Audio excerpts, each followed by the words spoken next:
Bismillahirrahmanirrahim. Assalamualaikum warahmatullahi wabarakatuh. Alhamdulillahilladzi anzala sakinata fi qulubil mu'minin liyazdadu imanan ma'a imanihim. Asyhadu an la ilaha illallah wa asyhadu anna Muhammadan abduhu wa rasuluh. Para jamaah salat subuh yang dirahmati Allah Subhanahu wa taala, berdirinya saya di sini akan menyampaikan suatu hadis dari Rasulullah Sallallahu Alaihi Wasallam yang berjudul "Jangan gembira atas musibah orang lain". Dari Wasilah bin Al-Asqa bahwa Rasulullah Sallallahu Alaihi Wasallam bersabda, "La tudhiris syamatata li akhika fayarhamuhullahu wa yabtalika", yang artinya, janganlah engkau menampakkan kegembiraan karena musibah yang menimpa saudaramu, karena jika demikian Allah akan merahmatinya dan malah memberimu musibah. Hadis riwayat Tirmizi nomor 2506. Isi kandungan hadis yang di atas: jika kita tidak suka diejek atau ditertawakan orang lain, maka jangan sekali-sekali kalian mengejek dan menertawakan orang lain. Karena itulah makna yang disampaikan Rasulullah SAW bahwa menjaga dan memahami atas musibah yang menimpa orang lain dengan tidak merasa gembira atas musibah yang menimpa mereka. Syekh Salim bin Id Al-Hilali berkata, musibah yang menimpa hamba boleh jadi sebagai hukuman dan ujian. Hal itu bisa jadi sebagai penebus dosa dan mengangkat derajat, sehingga jika ada yang gembira atas musibah orang lain, maka tidaklah layak. Karena manusia bisa saja berbuat dosa dan salah, lantas ia mendapatkan musibah lantaran kesalahannya tersebut.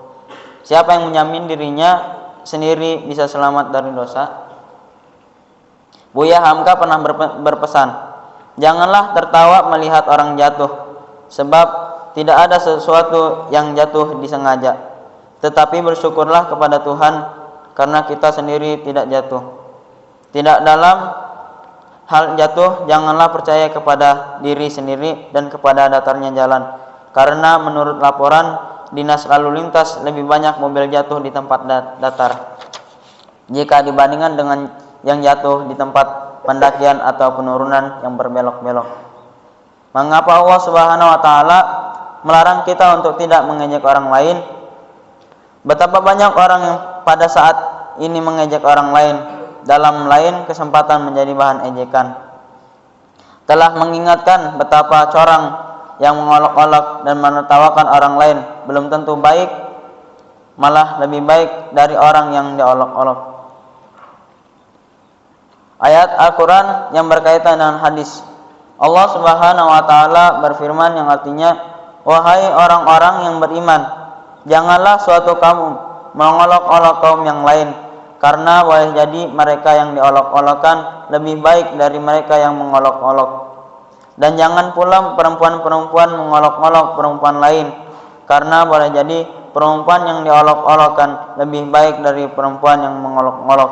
Quran Surah Al-Hujurat, surat yang ke-49 ayat 11. Mari kita mengambil pelajaran dari apapun yang ada dalam hidup ini. Terkadang kita menjadi penonton dalam sebuah peristiwa kehidupan. Bisa jadi saat ini kita yang melihat orang yang lain jatuh. Namun jangan lupa bahwa tak ada yang bisa memastikan kalau kita akan aman dan tidak akan tergelincir dari mengolok-olok. Mungkin dari saya cukup sekian. Apabila ada kesalahan mohon dimaafkan.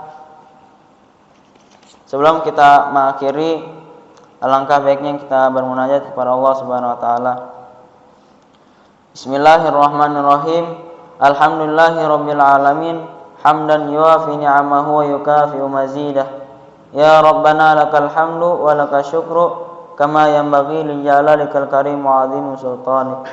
Allahumma salli wa sallim ala sayyidina Muhammad wa ala ali sayyidina Muhammad. Ya Allah yang maha besar dan maha kuasa, kami mohon kepada Engkau ya Allah untuk para musyrif, pemberi wakaf, orang tua asuh, donatur, pembina dan pengurus yayasan, pengurus fanpage, Bapak Ibu jamaah salat subuh Masjid Jaratul Abror, dan umat muslimin dan muslimat. Diampuni dosa-dosanya, dosa besar, dosa kecil, disengaja maupun tidak disengaja. Diberi hidayah agar dapat melaksanakan semua perintah-Mu dan meninggalkan semua larangan-Mu. Diberi kesehatan agar bisa istiqomah dalam melaksanakan ibadah baik yang wajib maupun yang sunnah. Diberi rezeki yang luas dan berkah agar mau berbagi kepada anak yatim dan duafa dan perjuangan Islam. Diberi kemampuan bisa bersabar jika menerima musibah dan pandai mensyukuri kenikmatan. Diberi keturunan yang qurrata a'yun, keturunan yang soleh dan solihah. Rabbana atina fid dunya hasanah wa fil akhirati hasanah wa qina adzabannar. Subhana rabbika rabbil izzati amma yasifun wa salamun alal mursalin walhamdulillahi rabbil alamin. Wassalamualaikum warahmatullahi wabarakatuh.